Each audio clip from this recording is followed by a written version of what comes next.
evening, ladies and gentlemen. Brewmaster here with another great ale review. Tonight I have something that I think will be pretty special. It was actually given to me as a birthday gift from a good friend. Thank you, Lizzie. This is Uber Pils from the Blue Mountain Brewery out of Nelson County, Virginia. This is actually part of their Barrel House collection, which is actually right down the road from their main brewery in Arrington, Virginia. Arrington, I think it's a little town, Arrington. Blue Mountain opened in 2007 in Nelson County, in the heart of the Blue Ridge Mountains. They've grown quite extensively since then, to where in 2010 and 2011 they won back-to-back gold medals in the American Beer Festival. The Great American Beer Festival, I'm sorry, and they are the only brewery in Virginia to have ever won 2 back-to-back golds. So that's pretty awesome. They expect they will put out about, what was it, 10,000 I think they said. Let me see, I have it written down here. They expect to put out 10,000 barrels in 2015. So that's pretty awesome. This comes in at 7.6% ABV. Read you a little bit from the bottle here. Behold the subtle power of a beer whose simplicity of elements belies its complex spirit.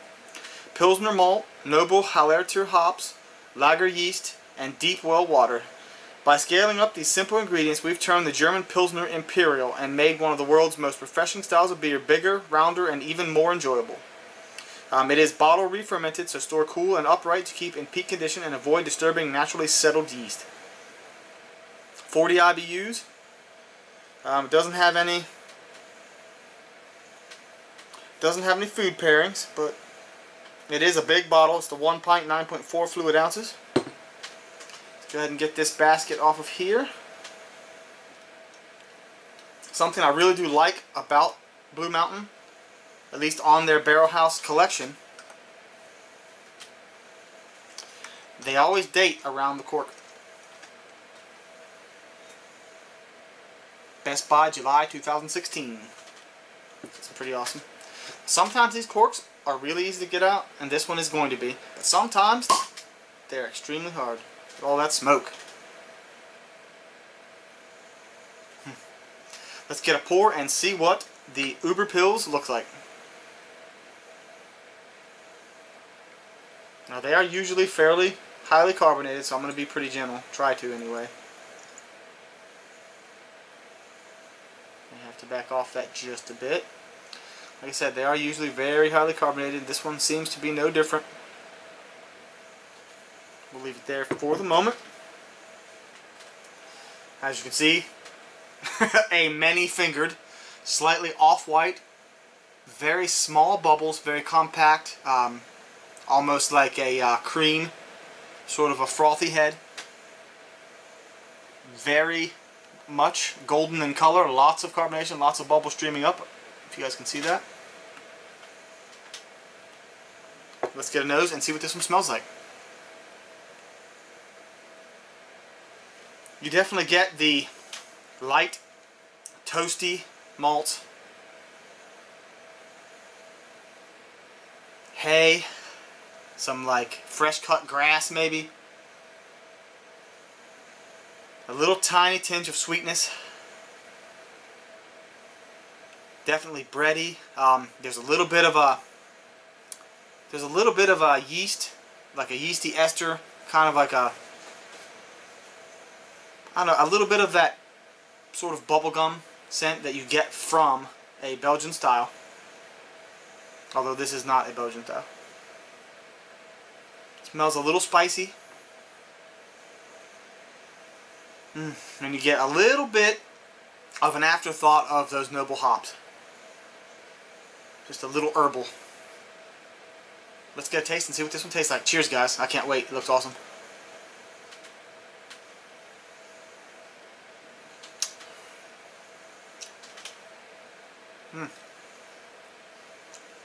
That's the best Pilsner I've ever had. I'm not a huge fan of Pilsners, but sometimes I do like them. I once had Pilsner Urquell, however you say that. It was very good. I really did like it. I think it's from I think it's a Czech Pilsner, I believe. But yeah, it was really good. I liked it a lot. And then now there's this one. Most Pilsners, though, I do not like, but this one is really very tasty. It has a lot of the characteristics of a golden Belgian ale.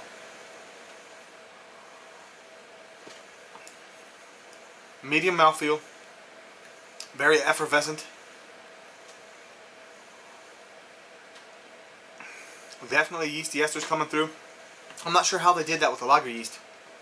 Usually you do not get a lot of esters from lager yeasts. Maybe it wasn't, I don't know.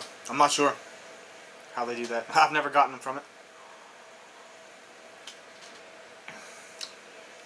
Even the head seems to be taking on like a slight golden color now.